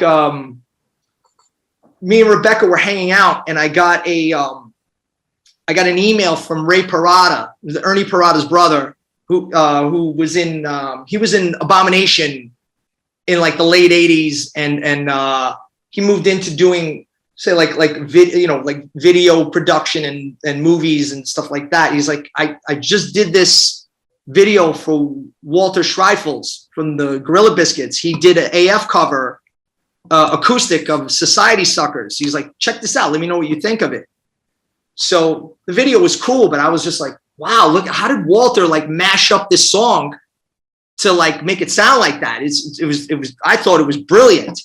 So I showed it to Rebecca, and I was like, listen to the original of the song. It's a punk rock, you know, hardcore song. She's like, oh wow. I was like, do you want to try something like this? And she's like, yeah, sure. So we started like sifting through different hardcore songs, and she loved the lyrical content of Malfunction, you know, by the Cro-Mags. And, you know, I wrote some keyboard lines that didn't have anything to do with the original song, and sort of wrote a different structured song. And she used the lyrics and her own melody line to create this Cro-Mag cover. And my friend Blake Farber, who, you know, he's a hardcore kid and you know, he into doing videos as well. He loved the song, and he did this video for us for nothing. Like, and because cool. It came out cool too. Yeah, it was like really kind of dreamy. Video. Like, yeah. You know, he kind of like, he had us like play the song double fast, and then like slowed the speed down on the, you know, on the tape, or I don't know what the fuck he did, but like everything looked slow motion and dreamy in the video. And the day like it got dropped, the fucking video went viral, and like this whole like shit storm of people like talking shit about the song because it's like a fucking pop song, and we used some like auto-tune shit on it, like intentional, like just like some lazy that feel. Yeah, to give it that feel. Just to give it the feel. Like if you're gonna go in on something, of course, like that, exactly. You go deep. Don't do it half-ass. Go fucking all the way. Who cares? So that's sort of our day in the sun with that band. Like that song. Yeah, that and the controversy for that, and the controversy behind it.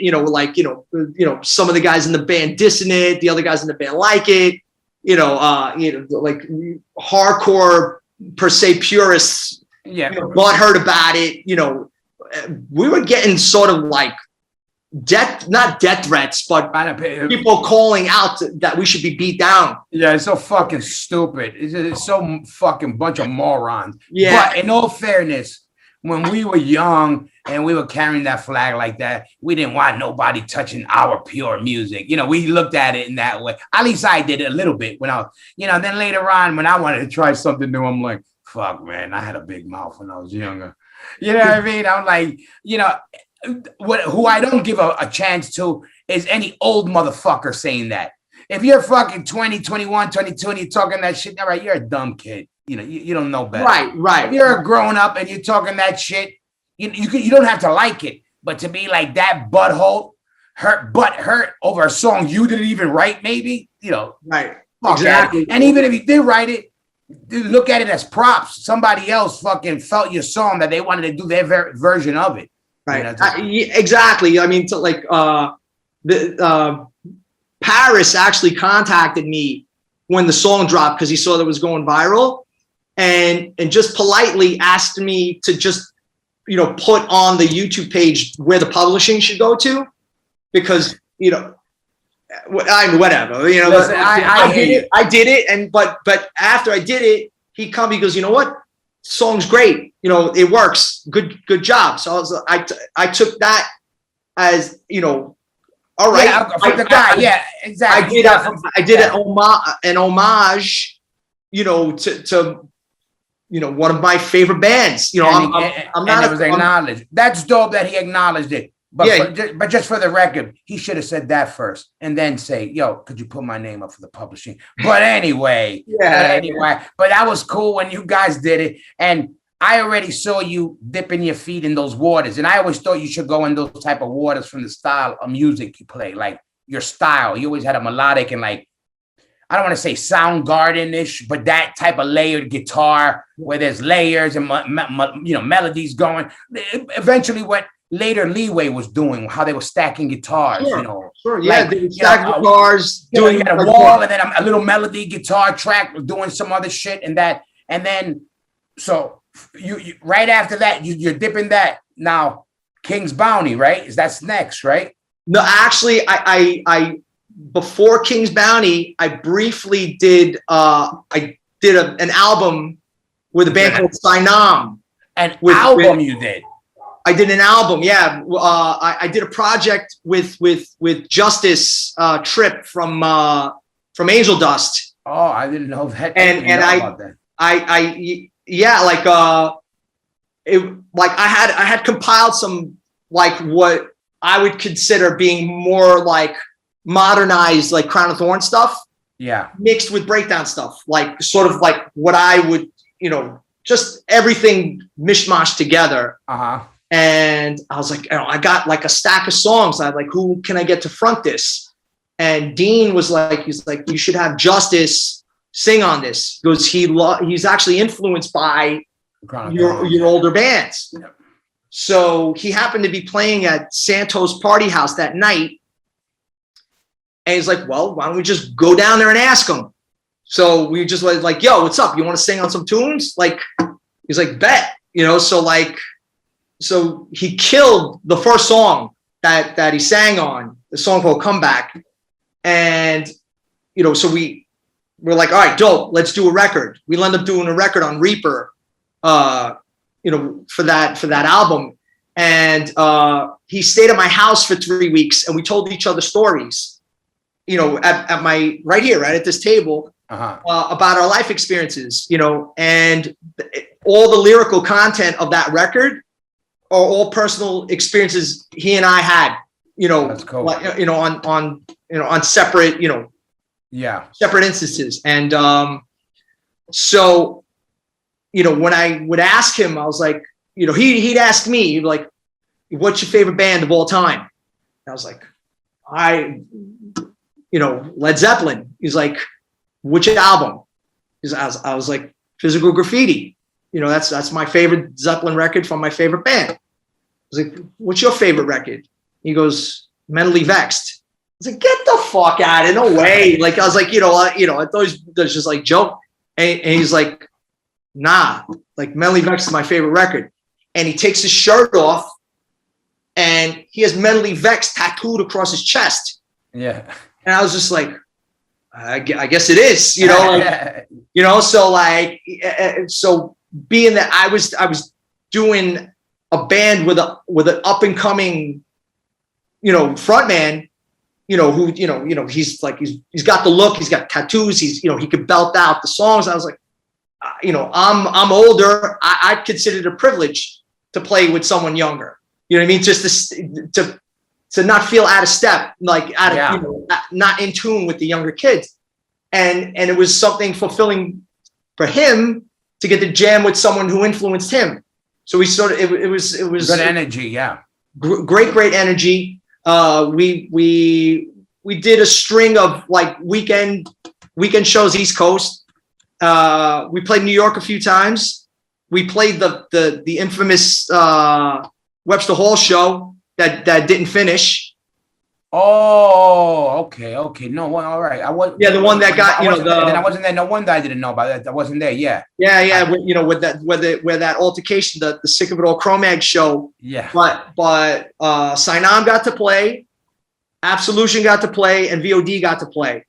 All right. And then the incident happened and they shut the show down.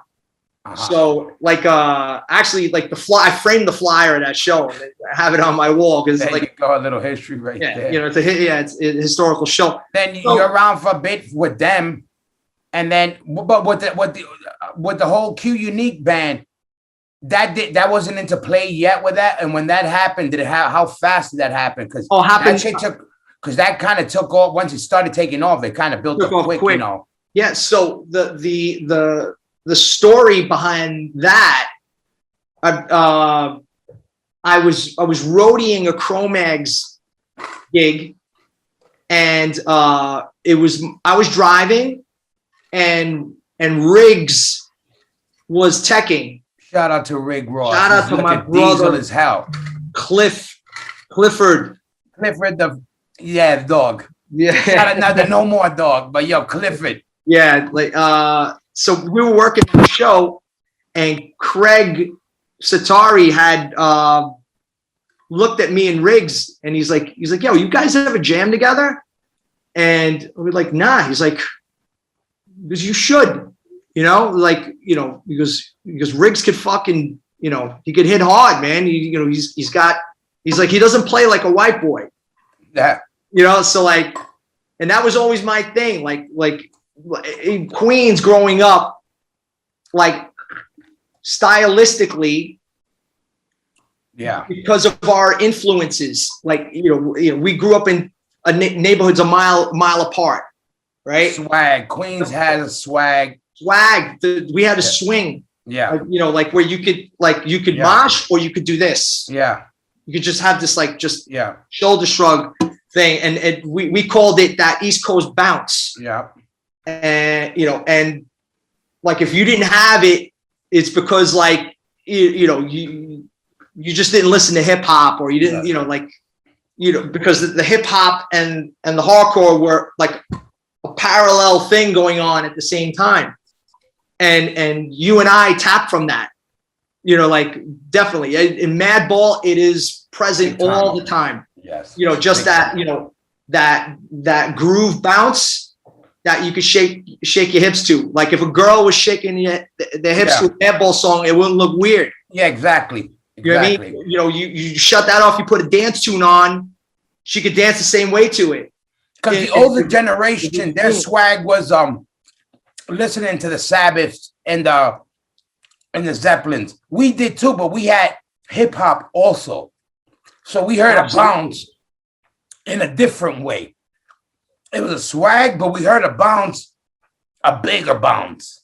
So it was more exaggerated, more boom, It had a little bit more attitude. Absolutely. And that's what New York had. New York, that sound always had that attitude.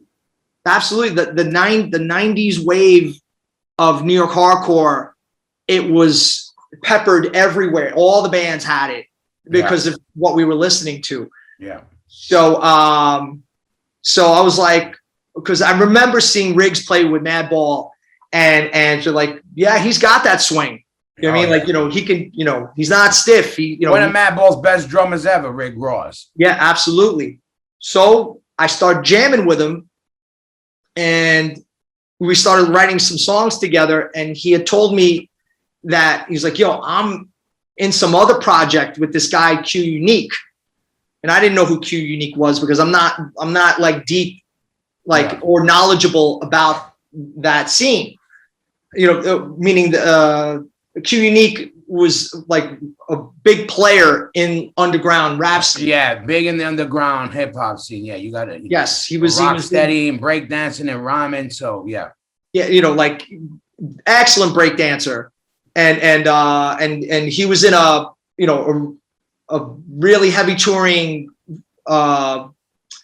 rap group called the Arsonists. Yep. In the 90s. So I didn't know any. All I know is that Riggs he's jamming with this guy Q, and he's like, yo, this dude could sing, and he's like, I'm doing some sort of rap rock thing with him, but you should get down with this.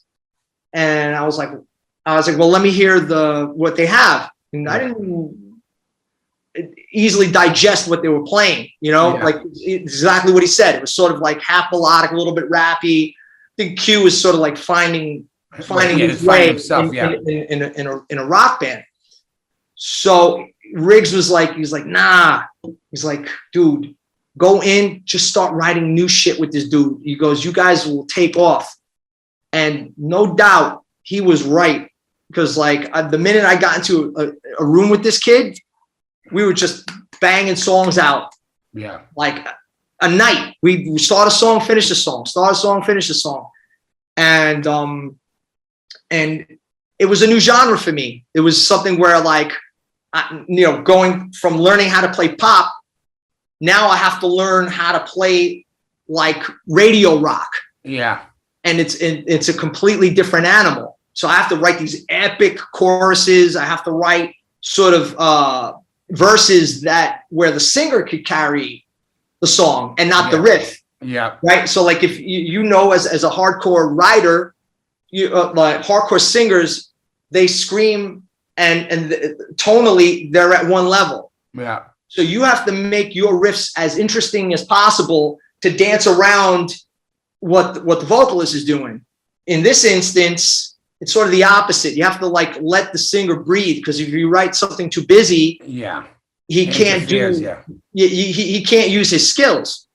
So, and I was like, wow, this guy's got so much range, and he's mad cool, and we had this Brooklyn Queens banter. We're always dissing each other. You know what I mean? Because he's Puerto Rican and Italian. Yeah. And so he comes off as a homeboy and a Guido at the same time.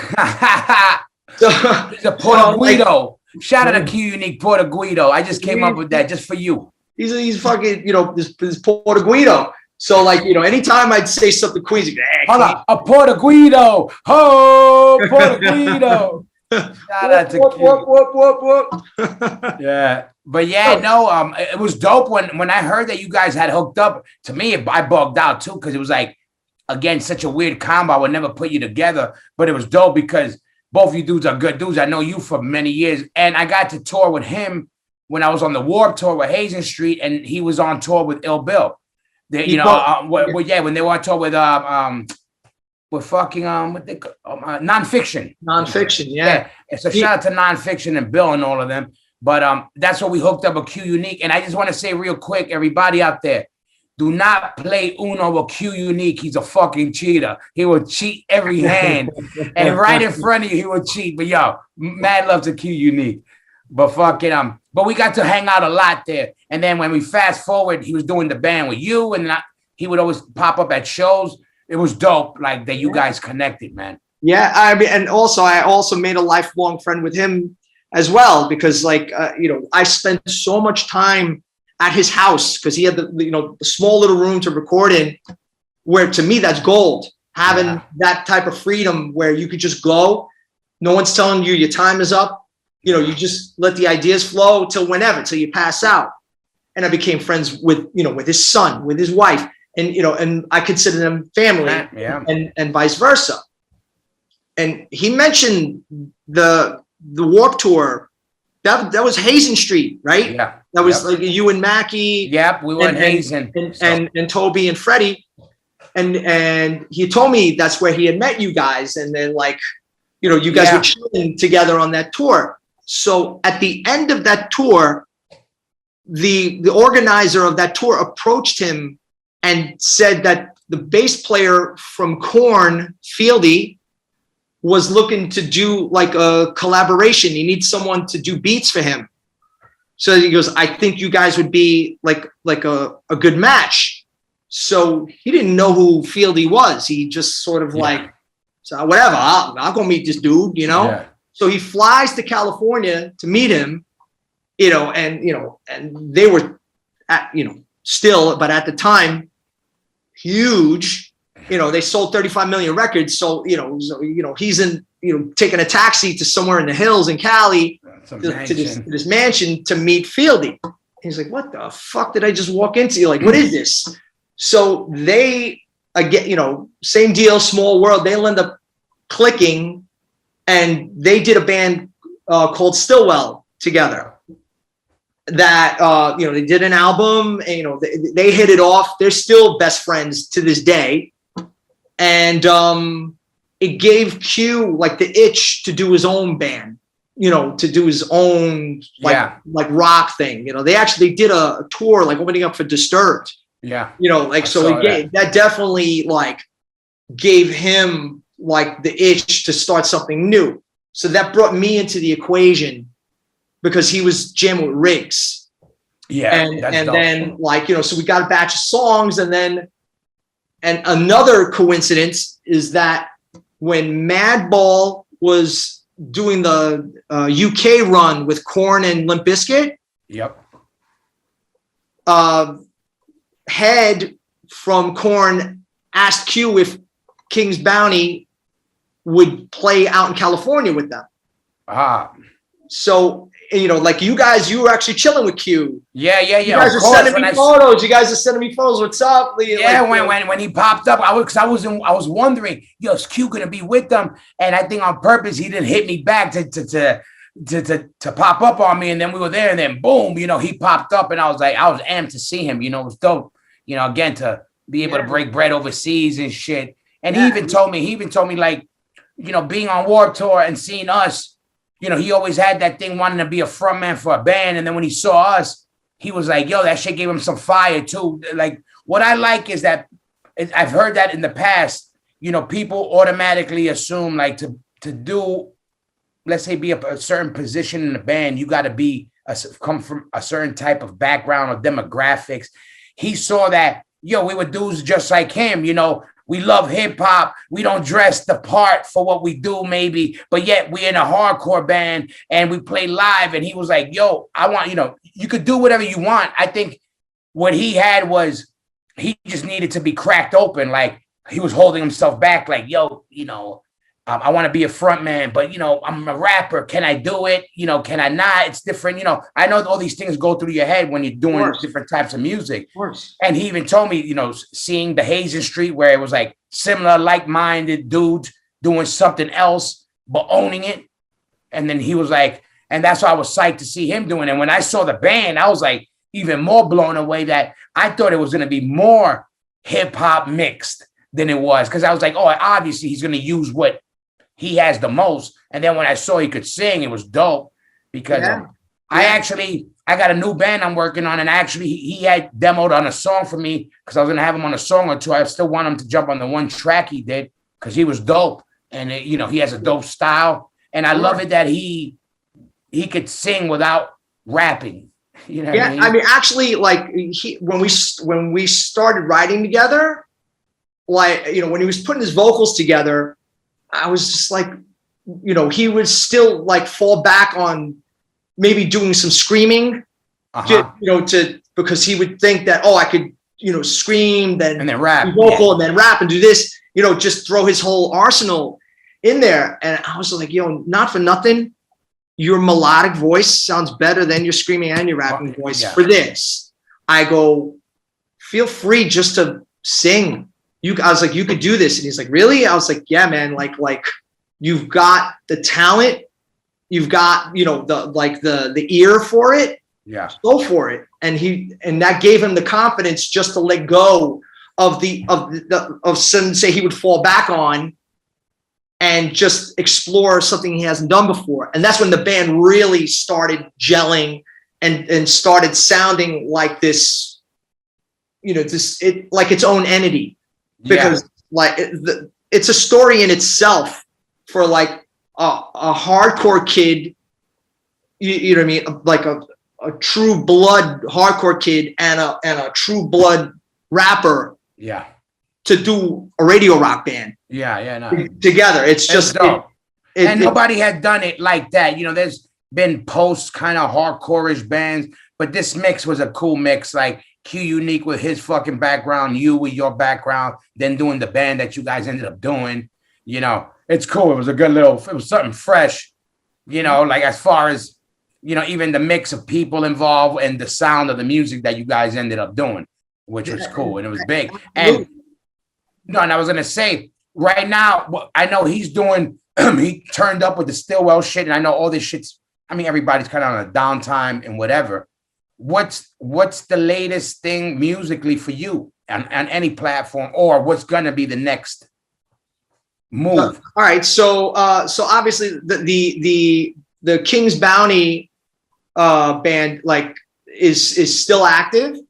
We've got a stack of tunes. Oh, good. So we're just working on releasing it proper where it'll get enough support where we could actually go out and tour for it, because so a band shot up really quick, and we did multiple runs with Korn without being on a label. So, which is all great, but you can't sustain being on tour with a band that big without some sort of support. It's actually almost impossible to do what we did DIY.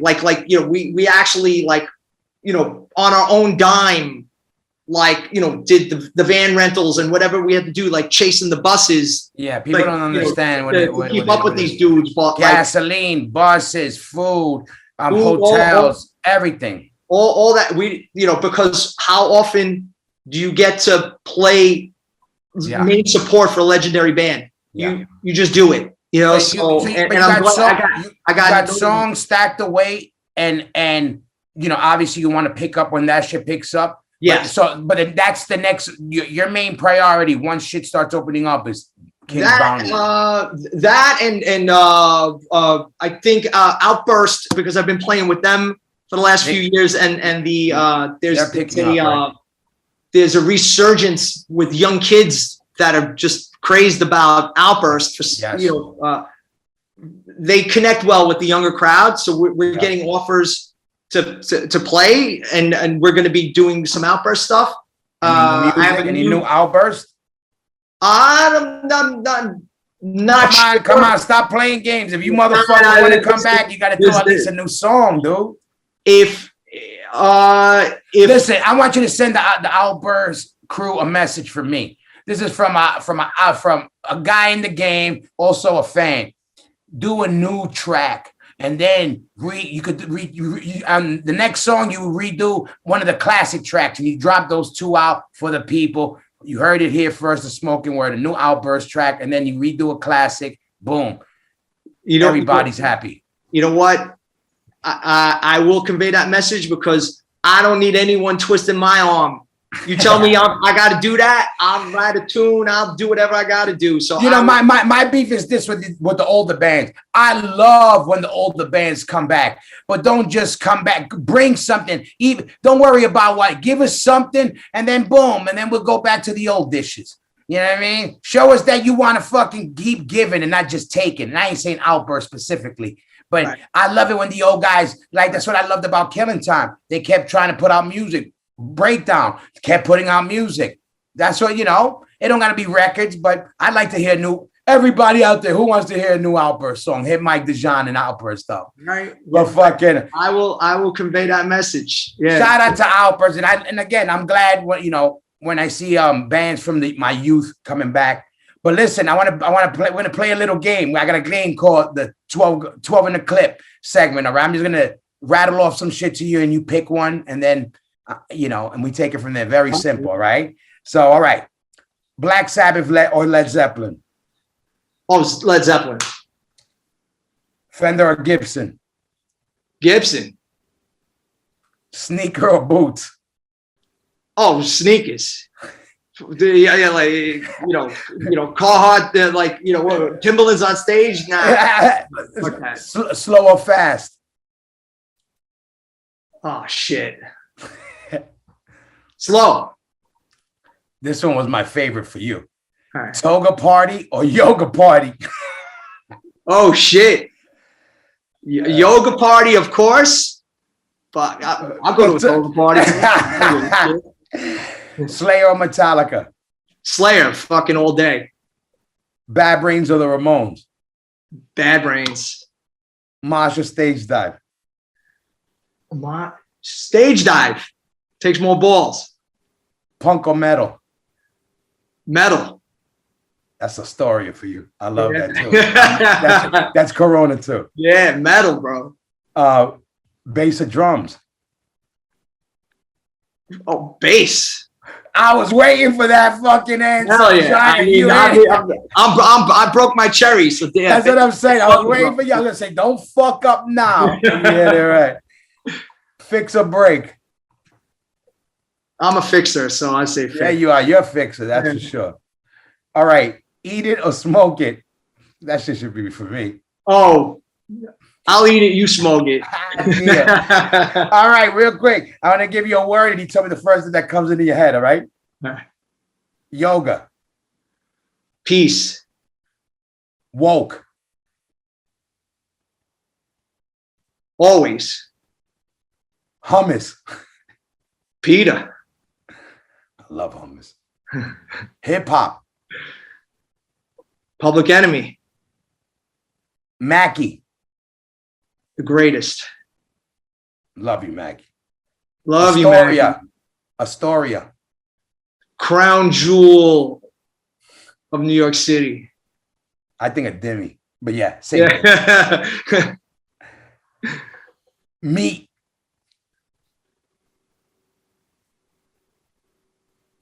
Oh, one word? Any word you there. My word is meat, and whatever you think that pops in your head. You said meat or meat? Meat. MEAT. Oh, meat.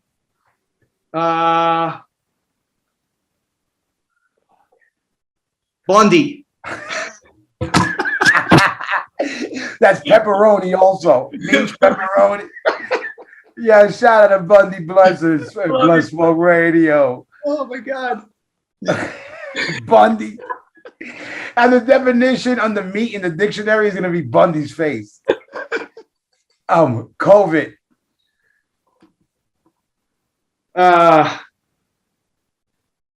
Later, COVID. Ezek. Crazy. Oh yeah, I think a red, crazy, and a bunch of other shit. Crazy. Last one. New York hardcore. Family. Mikey Dijan. I'm fucking so glad I was able to catch up with you. I've been waiting for a while. I had you on deck, but now was even a good time because I had you still in my brain from the weekend because I know we had seen the pictures or whatever, and I was like, you know what? Let me get Mikey Dijan while I could get him, So yeah, no, I really, really appreciate it. I had so much fun, and to just to get some FaceTime with you. You know what I mean? Oh Like, yeah. you know what I mean? Like, you know, we're like up and down the East Coast, but you know, when we see each other, we see each other. It's like if no time has passed.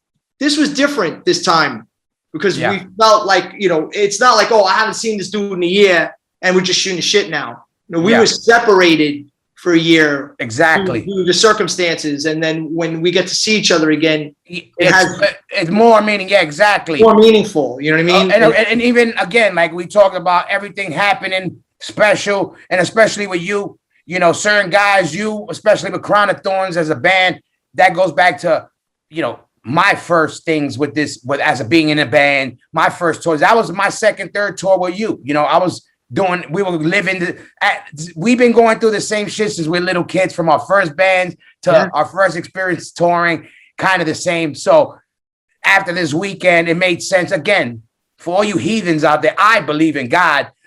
You can believe in whatever you want, but I believe in a God, and I believe in energy and the forces that be. And that's why shit like this happens. You know, you were supposed to pop on. It's a big circle, and that's how I wanted it. It wasn't thought out like that, but go figure, you know. I wanted my boys to break bread with my people, and especially during these special times now, that's special. You know, it just happened, you know. Yeah. I'm proud of everybody. It's just, you know, I can't say it. These are strange days. It's a strange time in the world. So like, you know, if I get to, you know, have this experience now and get to shoot shit with you, my lifelong friend, I'm grateful and I'm thankful. So, exactly. You know. And that's what I mean. 1,000%. Dijan, I love you. I'm glad I was able to see you on this and see you at the shows. You know what's up. Hopefully we could play in person soon. Not play with each other, but play with each other. Yeah, you know exactly. Share the stage. Share the stage. I already shared the fucking the back bunks with you for a couple of years, so there's no shame in my game. But yo, mad love to you, everybody. Check out Dijan. Follow him. Follow King's Bounty. Follow Breakdown. Shout out to Breakdown. Follow everything Dijan does. Yo, one love, Dijan. I'll let you know this is gonna drop this Thursday, and we talk soon, bro. All right. Thank you. I got some new hardcore shit in the pipe too. So like, all right. That'll when be that shit comes out with your new band, I'll have the whole band on the show so we could just talk new shit. Absolutely. Thank you. All right. Yo, one love, Dijan. All right. Love you, brother. Be out. One love.